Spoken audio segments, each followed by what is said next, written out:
on any booby traps yet? Yeah. Aaron? No, not yet. Yeah. Hello, Doc, alcoholic addict, amongst other things. Hi, Doc. And welcome to the first ever sober edition of Doc Saves the World. I used to do this all the time when I was drinking, and they're like, give me a problem! And I'll like just riff and stuff. But yeah, people seem to enjoy it then. Hopefully you guys will enjoy it now. Also, just be forewarned, this is going to be highly inappropriate, and does not reflect in any way, shape, or form the views of this house or anybody associated with this house, or anybody sane, really. That being said, all right, well, I had a couple submissions online, and one from a 9-year-old. So we'll start off with the 9-year-old, start off with an easy one. So he wanted me to solve world hunger. Okay, good easy one to start off with. All right, well, gonna have to be a multi-pronged approach, and there's socioeconomic reform would be great. Tackling it politically, sure, but if you just want a technological solution. So NASA has shown that blue-green algae has basically everything we need to survive in it. Like there's types of blue-green algae, basically check all the boxes from a dietary standpoint: amino acids, so on and so forth, protein, carbs. All right, and that's cool, but one of my mantras is no one thing is ever cool enough. So everything has got to do multiple things. So there's this other technology they've been using. It's like basically algae aquariums in metropolitan areas to sequester carbon dioxide. So part of it would be, okay, let's combine the two. Let's little solar-powered algae aquarium that sequesters carbon dioxide and turns it into a usable food source. Then have a little solar heat exchanger, preheater for rollers, a couple photovoltaics on top, or anything like that, and it just dispenses dried, pressed, nutritious blue-green algae substrate, which you can mix into some other food stocks if you have some available. But if it came down to it, you could just eat that and you would survive. But a good way to upregulate your caloric and nutritional intake and make the world a better place at the same time. But we also have a housing crisis on top of our food insecurity. Do you guys remember the chia pet? Yeah. All right. So imagine a chia pet had sex with a cinder block. All right. So basically, it's a glazed and fired cinder block with little pockets in it, and you build parking garages, different types of affordable housing, for example. Backfill it with sand, do a capstone with irrigation heads in it, and now you can turn buildings into, in effect, farmable land, kind of a la Hanging Gardens of Babylon, sort of. But imagine just all these houses and walls, or even just fences. Like if you got a block fence in your backyard, why? Imagine if that 8-foot by 150-foot wall was farmable land. Okay, because the Earth's not going to get any bigger, so we need to, if we can't grow out, we should grow up. Be a good way to handle it. Also, a lot of areas of the world, it's not so much, well, it is the food that's the problem, but growing the food. Drier climates. A large portion of the world still uses gravity irrigation fed by a dude with a stick and a rock and a rope and a bucket, and he dunks the bucket into the irrigation ditch and he dumps it in the field. And he does that all day until the field's full to irrigate all the way across the field, which requires 200% more water than you actually need to irrigate the field. So you're spending your entire day to just barely irrigate this field. Well, I worked on a project that involved the Epsilon configuration Stirling engine that actually used the temperature differential between the cold water in the irrigation ditch and the hot sun to pump irrigation water. That's one way to go. Or take an invasive species like kudzu, use it as a surrogate root system and graft plants to that, and rather than building an irrigation system, grow it.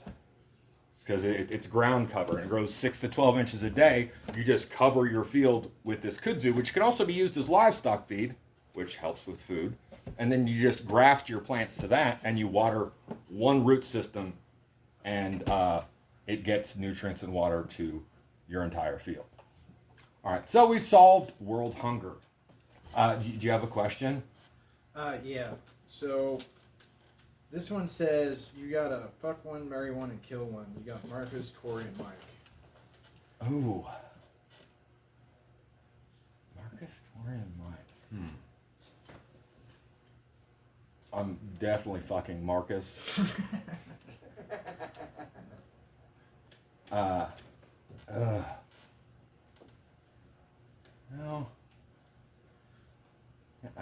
Can it all be just one? No.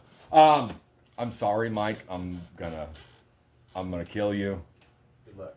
Yeah, I'm marrying Corey.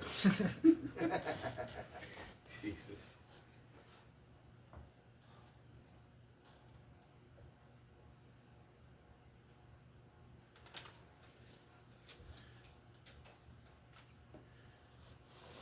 All right, one more. All right. If your past self, your future self, and a completely honest version of yourself were locked in a room for 24 hours, who would leave the most disappointed and why?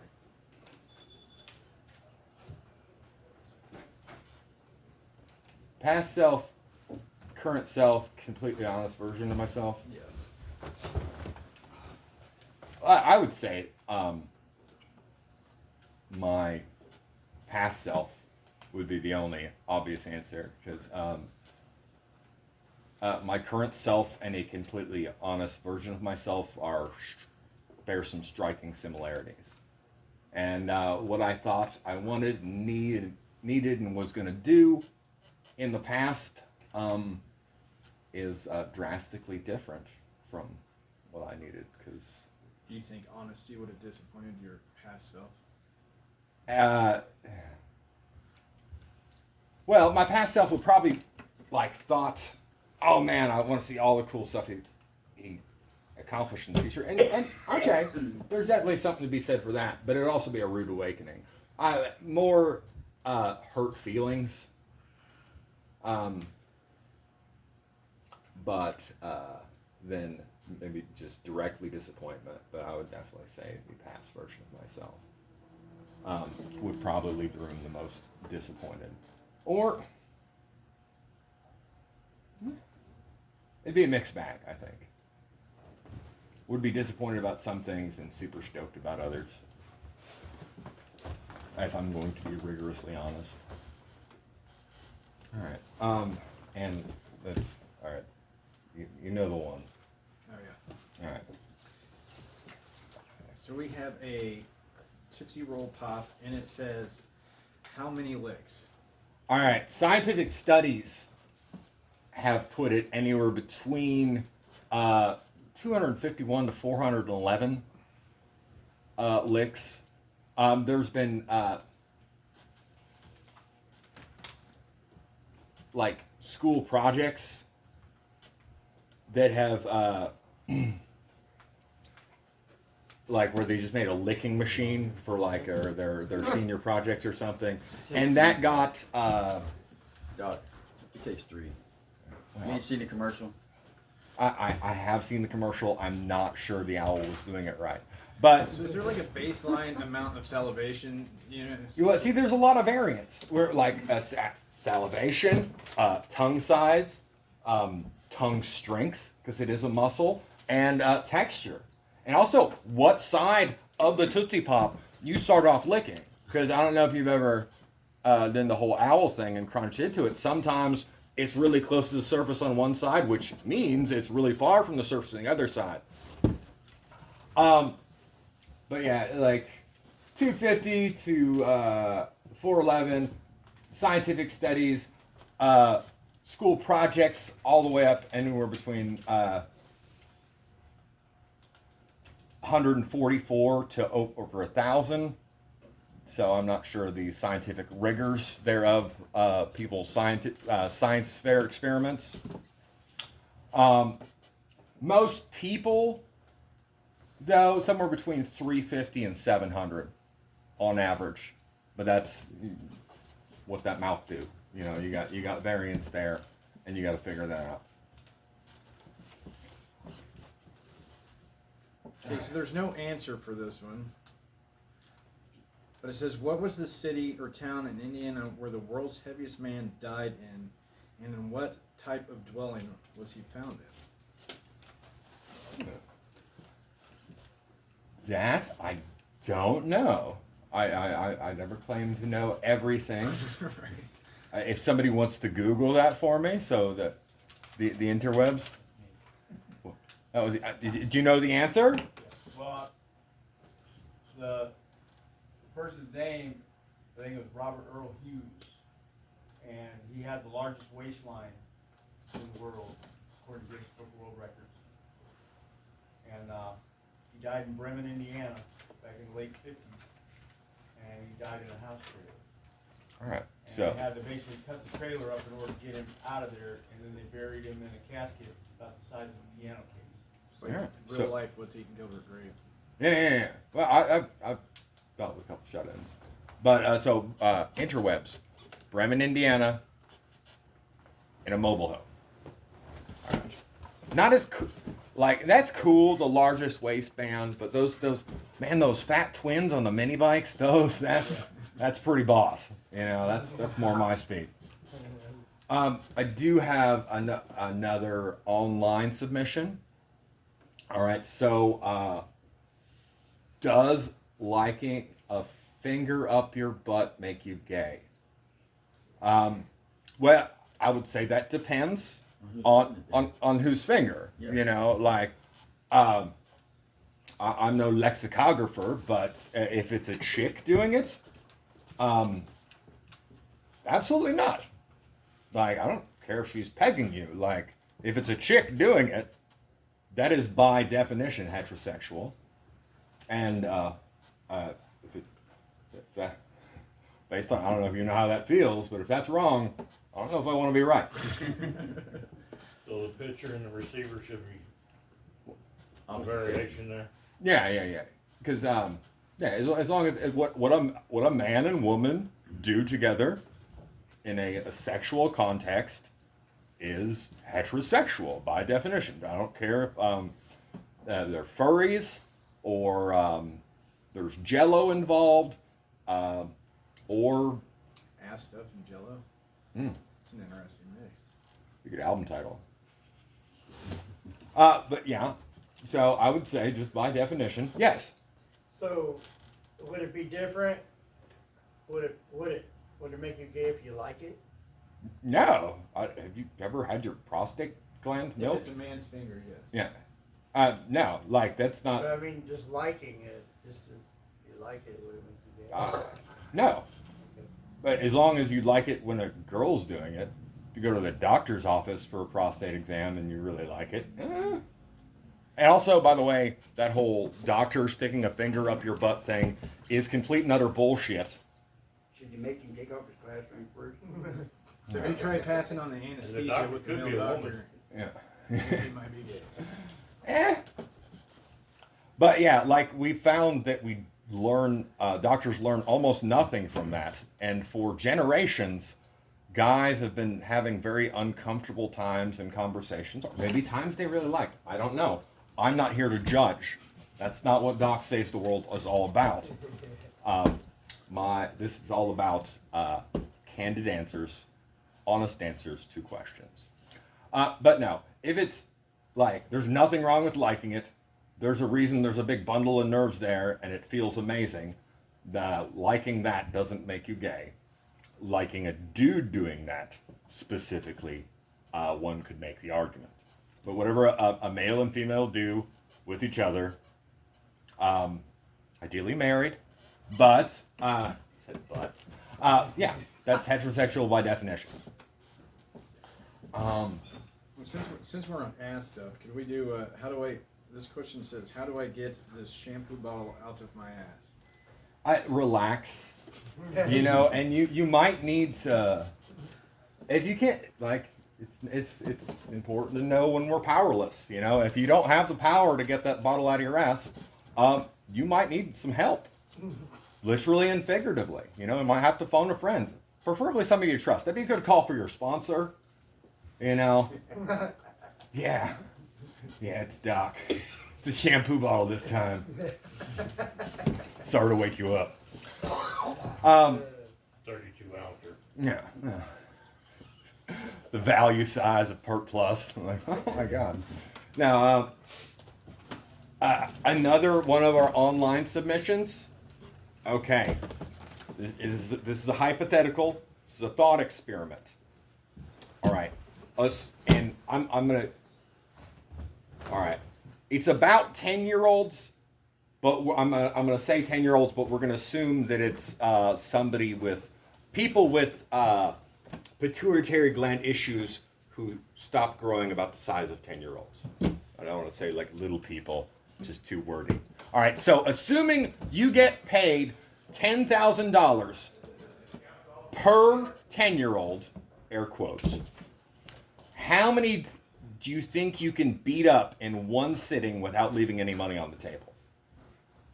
Like if you win, you get the money, but if you lose, you get no money.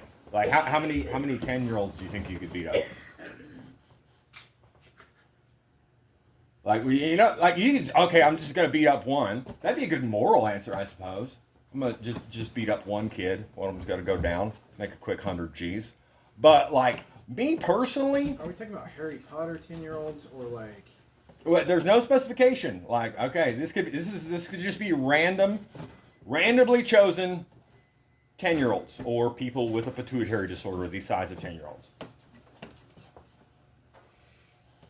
Anybody got a number? I'm Three. At least 25 of them. Yeah. well, man, you're gonna get winded. I put some thought. Like me, I'm definitely going double digits. I'm yeah. How many 10-year-olds can you beat up? Yeah. 15, 20. Number one, you're beating one of them up, you're going to jail. Well, that's You have plenty of this is in this hypothetical. It's in international waters. They're not actual 10-year-olds. Maritime law. They're actually they look like 10-year-olds. They're just adults, consenting adults with pituitary gland issues. Because if they beat you, they each get $100,000. Okay, I'm personally, because I don't know, man, like 20, 25, that's pretty, Like, are they going ham? Like, are they? oh yeah, like they're like drink a bunch of, like a pitcher of red Kool-Aid each, like prior. Yeah. They're all jacked up on Mountain Dew, like caffeine. Are you fighting them one at a time? Oh no, this is a group scenario. Oh, definitely not 25. Two? Yeah, no way. Yeah, because ultimately you're gonna get winded. They're gonna take your take your legs out. 3 or 4 tops. Yeah. Like, see, I think I could do double digits if I use strategy. So I think I could get the $1 million. But you got to have a good plan. So step one, come in hot. Just like, rah! All right, so you're using fear. It's a little psychological evaluation. So you pay attention to which ones back up and which ones don't. So the ones that don't back up, those are the ones you want to take out first. Because those are the brave ones. Those are the ones you have to worry about. So you do a little screening. Just come in hot. Okay. Grab the closest one that didn't back up. Start swinging them. You know, use them as a club. Yep. Take down a couple. Take down the first row. You know, at least get them on the ground. Then start stomping. You know, because like we got to think about the ergonomics of it, caloric expenditure when assaulting these 10-year-olds, and okay, so in fighting style is going to be very crucial. Stomping's just a given if you can get them on the ground, you know. But I wouldn't go full kicks. I'm thinking Muay Thai, you know, like a nice knee, elbows. That way it's like ergonomically, your blows don't have to travel as far. You're not going to get winded as quick. But you are going to get winded if you're beating up 10-year-olds. Beating up? I mean, are they No, knocking them out. Unconscious? You gotta put them down. Have you ever wrestled with a couple of 10-year-olds? Yes, I have. It gets tough after about 4. I know, that's what I'm saying. You're going to get winded. So what do you do? Like Mr. 2025, when you get winded, and then you're like, all right, so you got to plan for that. So grab one, get them in a guillotine, and you use them as a shield. You use them to keep them back. They try to come around the side. Just start kicking shins, catch your breath, back to Muay Thai and stomping. And just lather, rinse, repeat. But I totally think I can get 1 million. I think I can go for go double digits. I've been training for this, you know. And these are not actual 10-year-olds. These are consenting adults. Hypothetical 10-year-old. These are not hypothetical 10-year-olds. These are hypothetical consenting adults who have pituitary disorders who happen to be the size and body mass of 10-year-olds. How many of them are there? Well, there's a lot. You've got options. We'll call down as many as you think you can handle. But if you lose, Like the Wizard of Oz? yeah, you got to live the rest of your life as the dude who got stomped out by. If you want to put a guy out and not kill him, you got to get behind him and get on the ground. But if you get behind a 10-year-old on the ground and there's 5 or 10 other 10-year-olds, you're done. See, that's why I'm thinking They're gonna poke your fucking eyes out, yeah, scratch your face, make you bleed. yeah. And I didn't say this is international waters. I didn't say you couldn't kill him. In this I never said that. I'm not condoning murder or assaulting 10-year-olds. However, all right, that brings the next online submission. All right, I do not condone abusing children. All right, that needs to be very, very clear. Could be confusing based on the last question that I addressed. But hypothetically, I can understand. Anybody in this room get whooped when they were a kid? Mm-hmm. You know, they're within reason. There can be that can be potentially a useful tool, as long as it's not taken to excess. You know, because my son, he'd get multiple verbals. Okay, does Dad need to spank you? And he would get one swat. Open hand to the backside. Yeah. How old is he? Well, this is when he was younger. I don't do it anymore. He's 24 now. Oh, yeah. Might be weird. However, but like if I'm trying to condition a laboratory animal to change a behavior, there needs to be a connection there. You don't just like take electrodes to shock the crap out of the lab rat. There needs to be a connection between behavior and aversion response. So a single whoop. But this is in this day and age, and also if you're typically potentially acting in a heated manner, it can go south. It can get excessive. Also, like we're talking about with tongues, I've got big hands. Like me giving somebody a whooping is different from Marcus giving somebody a whooping. You know, or like just on hand size alone. All right, so hypothetically, if we were trying to make this an effective parenting tool, we needed to make a way to make it consistent and quantifiable. What I'm hypothetically proposing is like a torque wrench for ass beating. All right, so basically it's calibratable to age and number of newtons applied. It's got a standardized surface area, just like a torque wrench meets ass whooping paddle by Fisher-Price. You know, and maybe the rigidity of the handle disengages, so you can only apply so many. Yeah, well, like so many whoopings, and then it just goes all ED on you. You know, because it can be taken to excess, especially when you're in a heated moment. But I can understand. The problem with kids these days, I don't whoop them anymore, and like the lack of the whole carrot and the stick thing, the complete non-existence of a stick anymore, unless it's somebody who just doesn't give a fuck and they go excessive anyway, and that's not helpful for anything. You're just abusing kids, and that I don't approve of. The only way I could conceivably, hypothetically sign off on it if it was a quantifiable known entity. So the Fisher Price ass whooping torque wrench paddle. You have another question? So this paper just says test. Yeah, that's I think that's just a test. So there was Yeah. something in there. And then you got Jesus, well, baby Jesus wrapped in 2 pieces of paper. He was a man. Yeah. He had a beard. It's really small on that piece of paper. This one says, "Hey, sexy." Oh, I know who that's from. Marcus. Marcus. No. Hi, Eric. All right, let's switch it up. This one says, "What is the meaning of life?"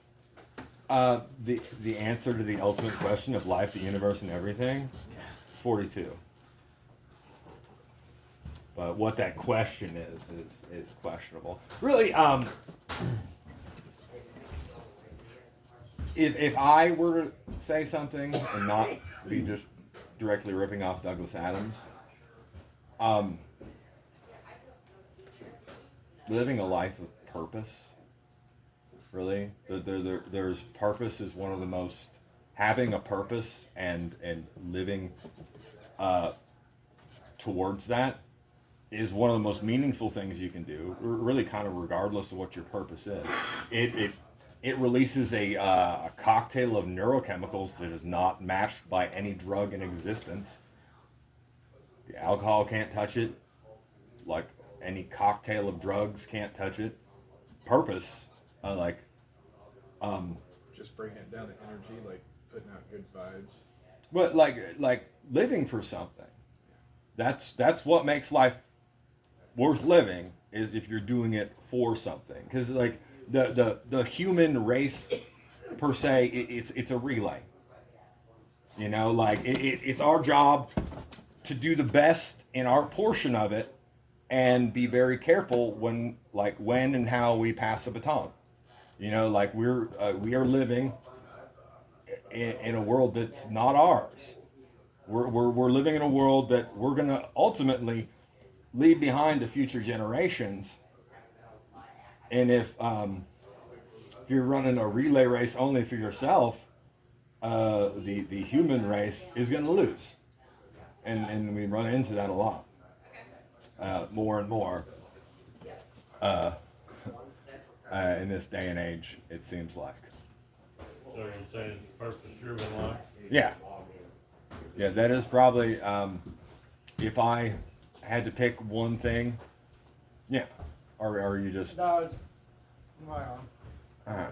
you want to know how to, what's wrong with your arm? You got like It's Charlie Horson. Charlie Horson? I have the slightest clue why though. He started. Yeah, You're he's doing from it, it's your you're doing the stranger, or like, it's your, This is my good. Do you know? well, that's what I'm saying, you know, is this a common issue? Does this occur a lot, or? And that, No. he just started. Like today, momentarily. I mean, like, if it's done it, I can't. It might have done it before, but it's probably been a month ago. It just started tightening up, like Charlie Horson. Could conceivably be a repetitive stress injury. Could have something to do with like you doing the same sort of stuff at work, especially that not being your dominant hand. Yeah. I do have like a, what do you want to call it, like a tennis elbow. All right, When I go to pull the tarps up and stuff, or like do something, you can pain's right there. all right. So we're trying to solve that problem. You can go online. You can get it's a nasal spray. It's 50/50 TV 500 BPC 157. And bodybuilders and athletes use it. But I had a tennis elbow, or pretty bad, from a repetitive stress injury, and did that for 3 weeks. And yeah, it like, because basically inside your stomach, your stomach is a meat bag full of concrete cleaner.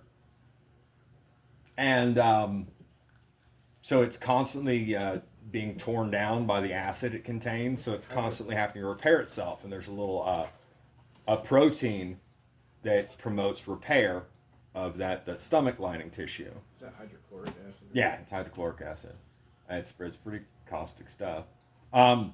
what scientists have done is created stuff called BPC 157, stands for body protective compound, and they've taken that protein and turned it into a peptide that's non-organ specific. So basically, anywhere this chain of amino acids finds damage, it promotes healing, and you can take it intranasally. But it is highly effective. It also has some fitness benefits potentially. It's good for building meat if you're into that sort of thing. Fitness. Yeah. It's a different class. Oh, okay. All right, so we got one that says if Doc and Marcus could reproduce together, what would the offspring look and be like? Oh, that's I don't think it's possible to reproduce. Do we have like an AI thing that we could actually like? I'm sure we do. Like I'll get on that. We'll have like Chat GPT, like give us a picture of our love child with science. But what would he look like? Well, he would probably have a full head of hair ultimately, because no. So technically, one of us would be the mother, and baldness is maternal. So he would definitely have thinning hair. We can see that for certain. Come out of the womb looks like the. Yeah, probably. Male pattern bald. Yeah, well, maybe the two genes that cancel each other out, but I don't see that happening. Thought of Marcus as a mother. Yeah, so you're half right. I'll stop with that. We're on TV. Yeah. But what would he be like? Could be a well-rounded individual, because me and Marcus do have some similarities, but we do have quite a few differences. So you ever it's like you ever see like two really ugly people who have like a really beautiful kid, or like that type shit, but with personality. Oftentimes it's just the way it all bounces out in the wash. It's hard to say. Well, I definitely consult with Chat GPT or Imagine AI, and we'll put a picture of our love child in the comments.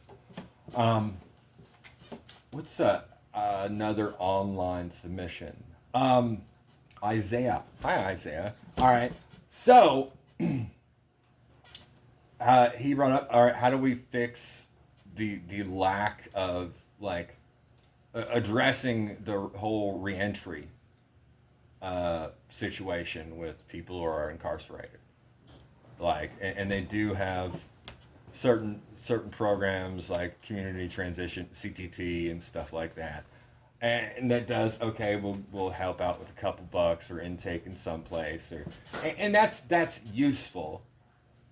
But we treat and I used to teach the CTP classes in prison. We'll give you basically you get this packet of resources. They talk about it, but really just handing somebody a packet of numbers they can call. It's good to have resources, but seriously, you're assuming they're even gonna have a phone. Here's a bunch of numbers you can call. Kick them out the gate, and they don't even have a phone. What have you really accomplished? We need. I'm not gonna go into criminal justice reform. That's not what the question is. Okay, how do we address this? All right. We were talking about in our money management class how expensive it is to onboard and train employees, right? So, what about having, after you pass certain classes and qualifications,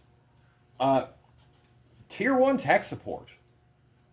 All right, so we're teaching them a technical trade, or at least information thereof, that could lead to maybe even get a couple credit hours towards a community college degree. But have them do tier 1 tech support. I did tech support back in the day. I don't know how, this is back when computers were first starting to be a thing, and I don't know how many calls I got because the cup holder was broken on their computer. My favorite one though, CD-ROM track.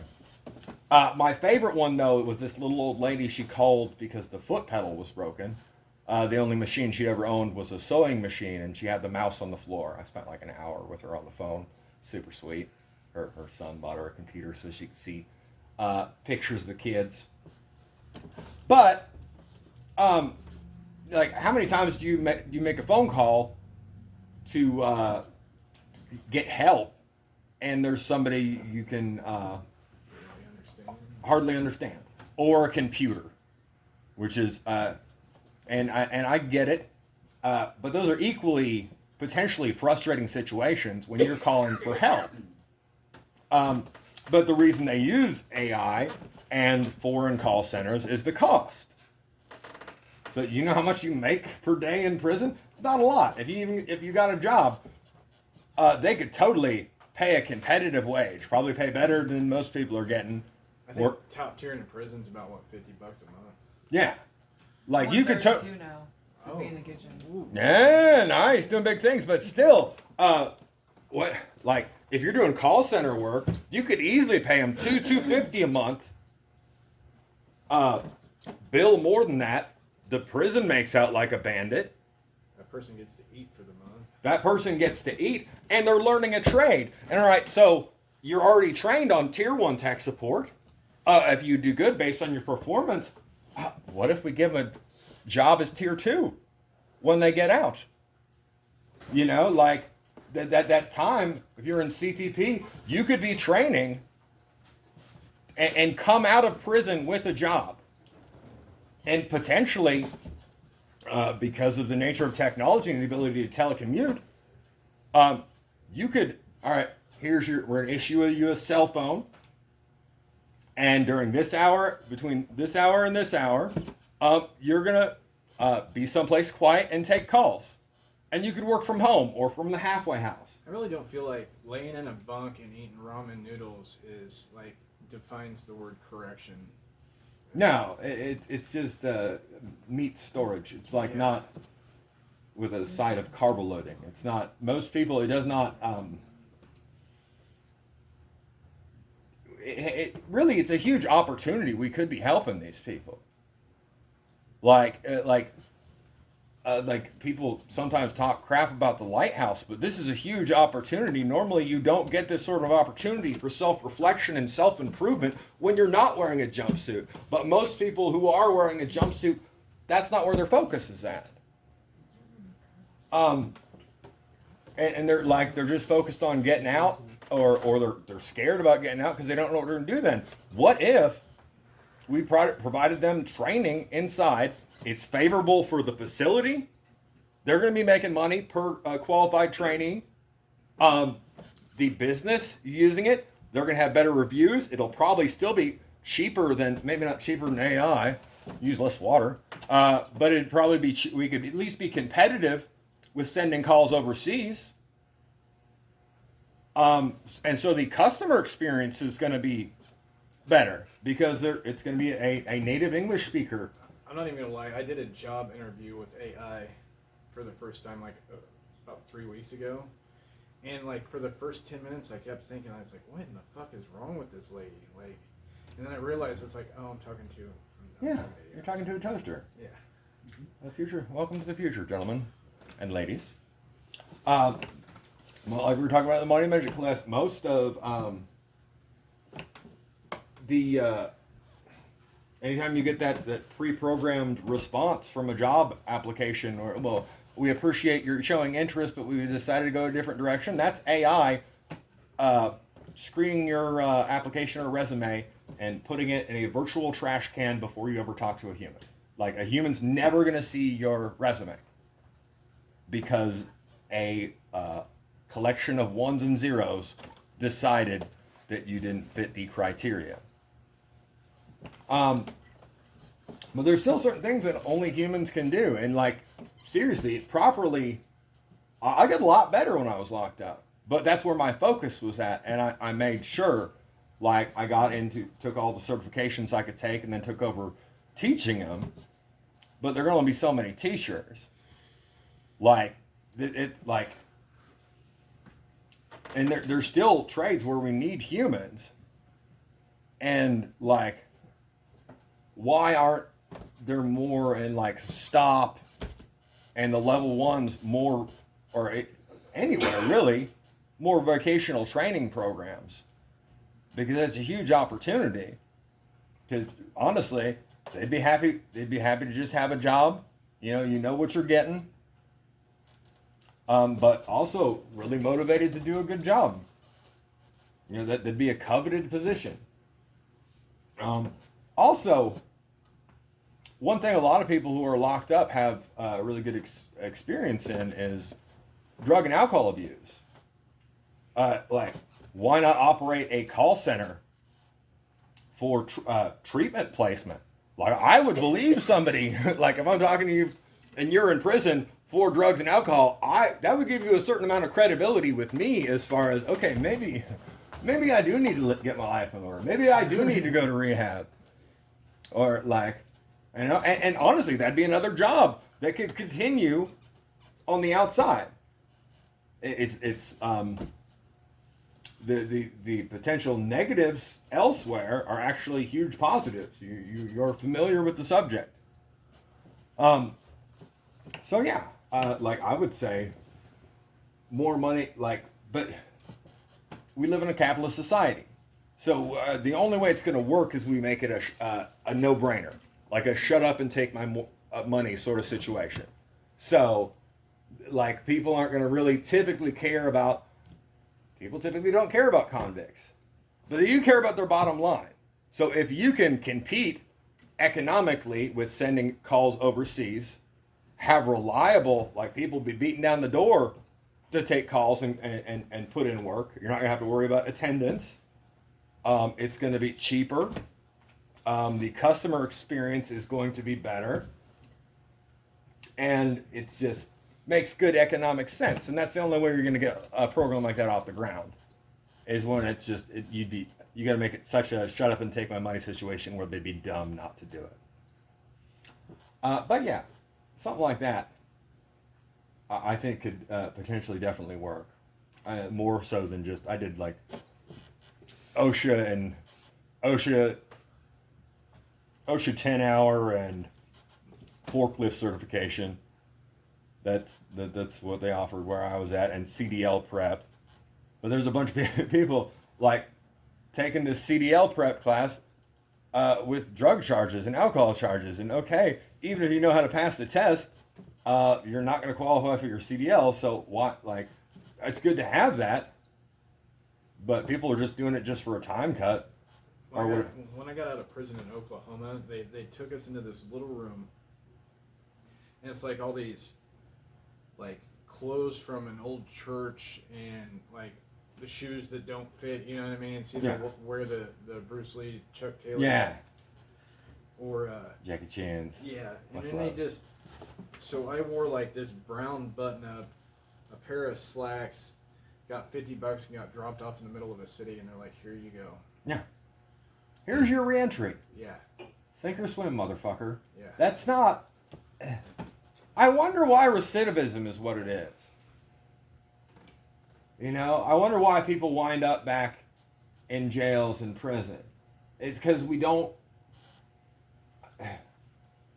really don't care, at least not care properly, for people getting out. It's no different than we don't care properly for people getting out of the military. The VA is great, 100%, if you can get through the red tape. But honestly, it's kind of a nightmare. And okay, we spent years conditioning you and training you to live by this one set of rules and live a certain way in a highly stressful situation, and we basically guarantee you're going to have PTSD because you're living in a hyperamygdalic state, always look like on high alert, super unhealthy, long-term for your health, unhealthy emotionally. You don't get to talk about stuff, you repress it. Therapy is horribly stigmatized. And we don't, and like these people are like offering to potentially give up their lives for this country, and we don't care for them properly when they get out. Okay, well, thanks. Appreciate it. Here's your allowance. And 1-800 number you can call and be on hold for a couple hours. $50 gate pass. Yeah. Little gate bucks. Yeah. I still got the gate card in my wallet. Just for sentimental purposes. Just a nice little reminder to look at. But yeah. That's why programs like this are so important. Like, because really, you don't. It's cool that you're out, but you need some reconditioning. You need some reprogramming. Like it's yes, there's a lot of little bullshit hoops you got to jump through here, but that is what life is, and that's why it's so important to do these little next right things, like those meeting sheets and the sign out sheets and your chore, and all these little things that do not have a dopamine payoff. It's immediate. It's kind of a pain in the ass, and you don't want to do it. Like having you do that, right? Responsibility, doing shit you don't want to do, being honest, following rules. This is like adversity training and boot camp for that, doing little next right things so you can do the big next right things. But a lot of places aren't like that. Like, and there is some good recovery programs out there, but there's a lot of ones. It's getting monetized. Well, even the part where you go get food with the guys or go bowling. And you do it enough for a while, it's like, hey, this shit really isn't that bad. I don't have to be high to do this. Yeah. No, like I went bowling not too long ago with Kyle, like, and again with Corey. It's super fun. Like you think, man, like, oh man, I don't know. I can't imagine not doing drugs or drinking. It's actually better, you know. Not just because you remember most of it, or yeah. When you leave that one time, you're like, hey, I actually had fun doing that. Yeah. It doesn't. Fucking bowling. That sounds. No, it's fucking super awesome. Like just going to fucking putt, or just going for a fucking walk sober. I went. Putt at the mall is pretty epic. Yeah. And you're in like in our alcoholism and addiction, we're like, that's fucking dumb. I'm not gonna pay money to do that. I'm not gonna buy a bag. Yeah, it's gone in fucking 20 minutes, and then you're like, how am I gonna get another bag? I'm gonna have fun for a couple hours, and then like that it sticks around. It stays. I went and did parkour on campus on Monday. Oh, that'd be cool. People I train and stuff wanted to do something outside, so I went and did parkour on campus. Super fun. We just like played. We just like ran and jumped on stuff. We did like jump from bollard to bollard, and did like. So you didn't do like from the top of the parking garage to another building type thing. Yeah. She'll be missed. No. But yeah, just good, sober fun. This one says, did we actually land on the moon? 100%. Like we brought back.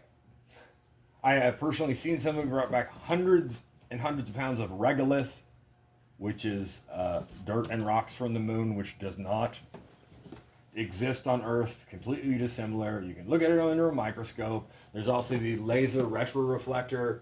It's an array of these little luminized mylar inside-out pyramids, like convex pyramids. And if you shine a bright enough laser into them, it will bounce it back to the return point.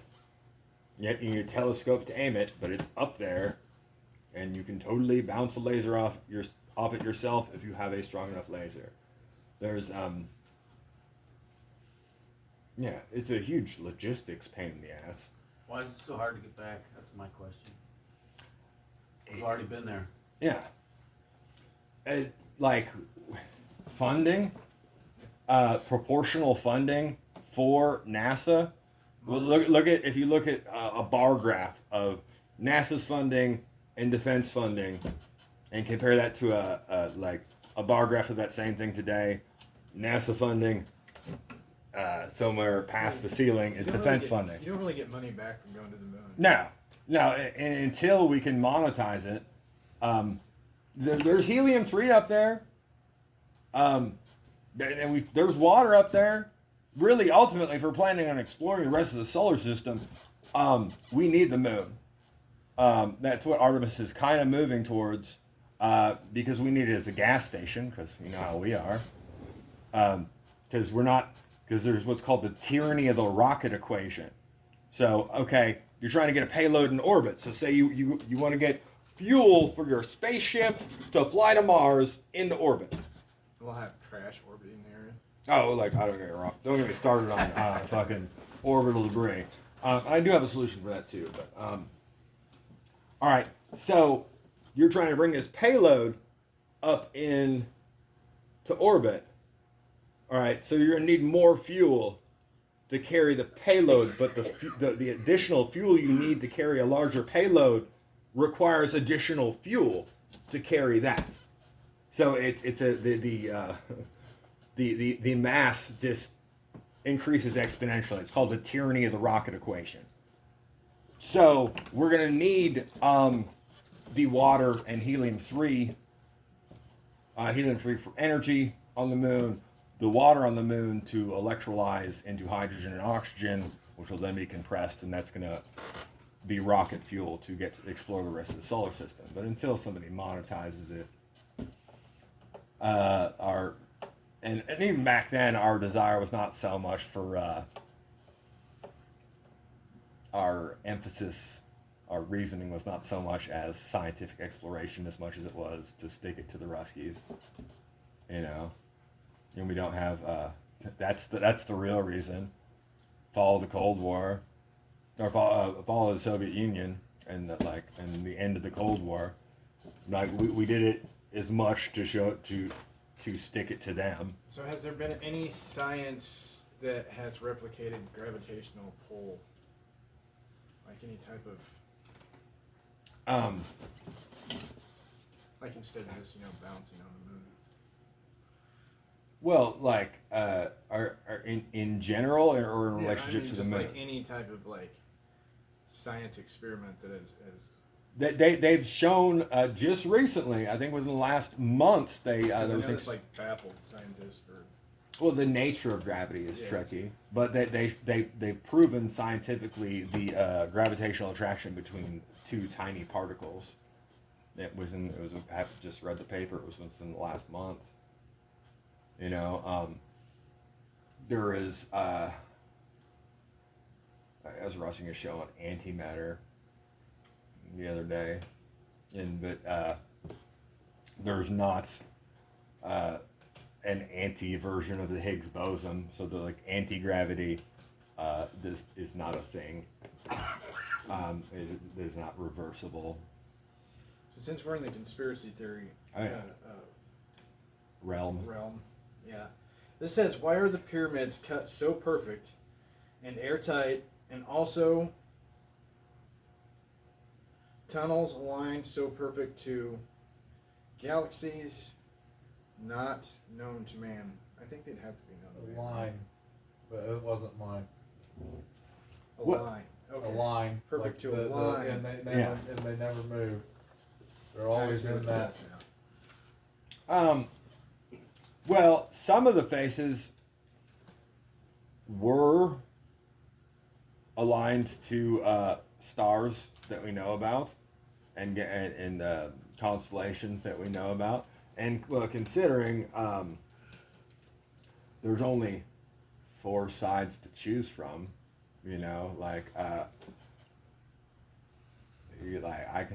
I can point in any 4 directions, and I guarantee you there's in that direction.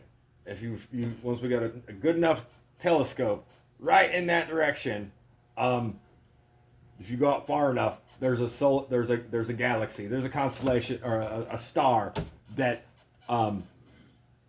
is not known to us, not visible to us right now. Like let's say pre-James Webb. You can point in any fucking direction. The universe is full of fucking stars. So if you go far enough in any direction, any coordinate, point in literally any direction. If you go far enough, you're gonna run into a star. And I always thought about intelligence, like before there was technology and stuff, when like a smart motherfucker, and then all he's got is the stars. You know what I mean? Like, Yeah. you're gonna be pretty good at math and stuff like that. Oh, absolutely. And there's we said like stuff was before we started, pre-Bronze Age, really. Visibility was a lot greater before we started polluting the atmosphere. That definitely has not helped visibility issues. And there's been evidence of a little bit more advanced cultures that had like died off. Even here in North America, the Clovis people. Like they had these things, arrowheads that are called Clovis points. If you ever find one, $1 million. Super expensive, costly because how many thousand years? 13,000. I forget how long ago it was, but a comet, I think, hit up in Canada and basically like scorched Earth, all of North America. And then after that, you can see the burn layer, and then after that, there's no more Clovis people and other civilizations. It's like basically a wildfire, like post Ice Age, just rolled across North America and just cooked everything. But yeah, even us as human beings as a species, 74,000 years ago, I think, if memory serves me, Mount Toba in Indonesia erupted. And even at the time, there's hundreds of thousands, if not millions, of humans on Earth. And they hypothesized that disaster, the following, basically, it's like nuclear winter, like basically clouded the upper atmosphere. Everything got real cold, like the minor Dryas, the mini Ice Age and stuff. Took the human population down to 10, 15,000 people, potentially.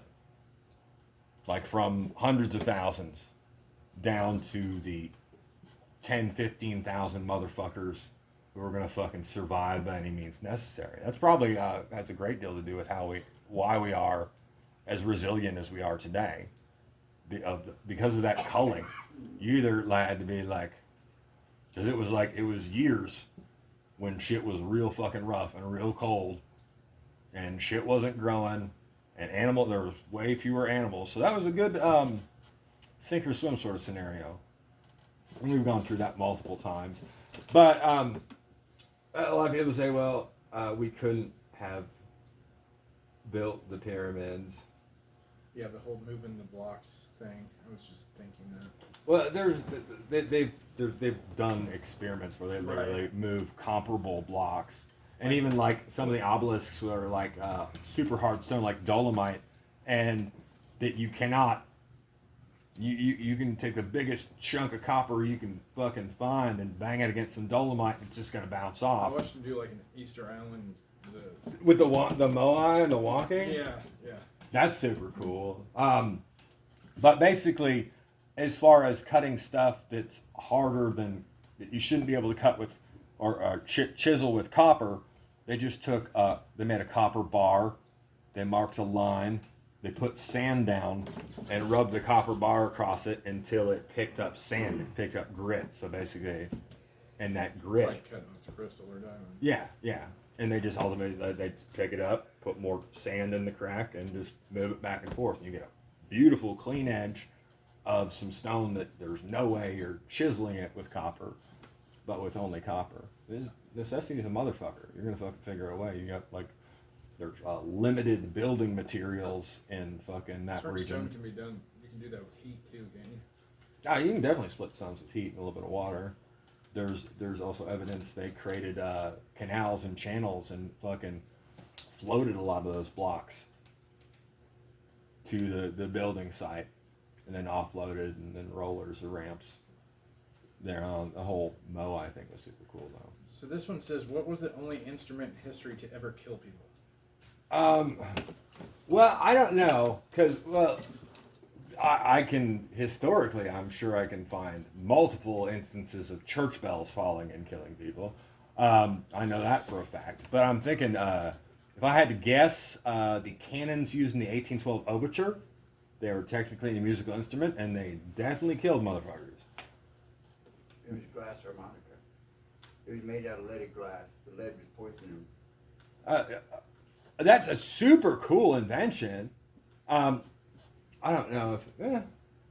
I guess that's technically lethal, but so are cannons. Have you watched the history on leaded gasoline? Oh yeah, That is crazy. tetraethyl lead. Yeah. Veritasium. You watch the Veritasium video? I don't know.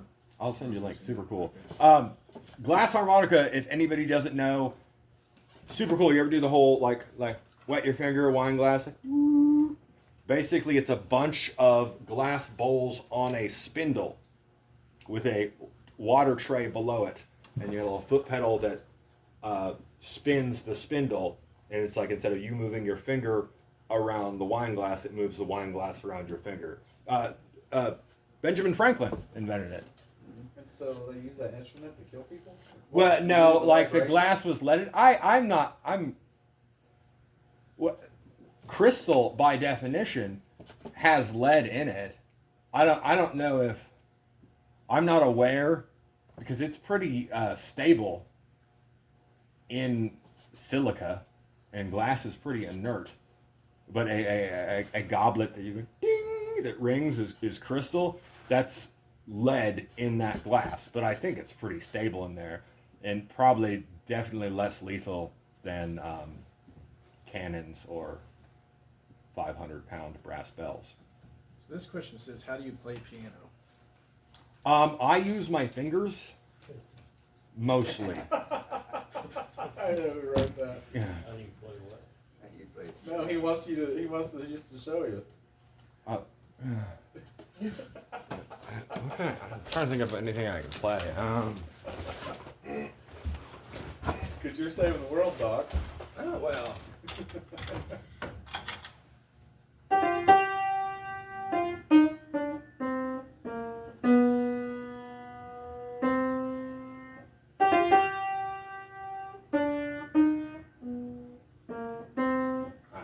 I kind of got what you were playing.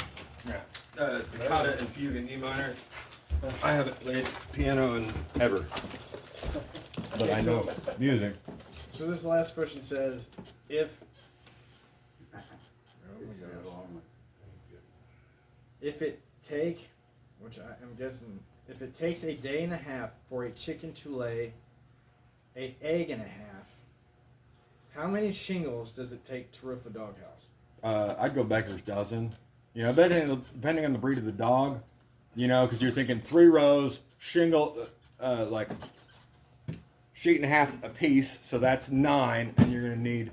I'd go like, I'd probably take 3 to do the top, but I'd like to have 1 spare in case I get a bad shingle. So Baker's dozen, 13. How does a chicken lay an egg and a half? I'll tell you when you're older. Okay. I'm thinking it's on average. But why wouldn't you just run that time scale out until you are at whole eggs? That would make sense. It's like how do you have like 2.5 kids, you know? It's a ratio. Yeah. Well, one of them's the disappointment. Yeah. Or unless you have an amputee. What do you call? All right. So, a person who can't move their arms and legs is quadriplegic, right? Person who like can't move their legs is paraplegic. So say you've got somebody who's paraplegic and then they have a stroke and can't move one side. What do you call them then? So they only got one arm? Yeah. Well, at least they got that. I mean. Yeah. I like where your head's at. You know, it's not about what you don't have. It's what would you have, you know? And also, you know, if hypothetically, Couldn't be a tripod. well, no, it's just the antithesis of a You'd have tripod. to have like 3. Maybe a pelagic? I don't know. Like monopelagic. We're gonna call them monopelagic. There's some etymology. But yeah, thank you for contributing and attending the first, hopefully of many episodes of Doc Saves the World. That's all I got. Hey, Jock. Yep. Thanks, You ready to go? Oh God.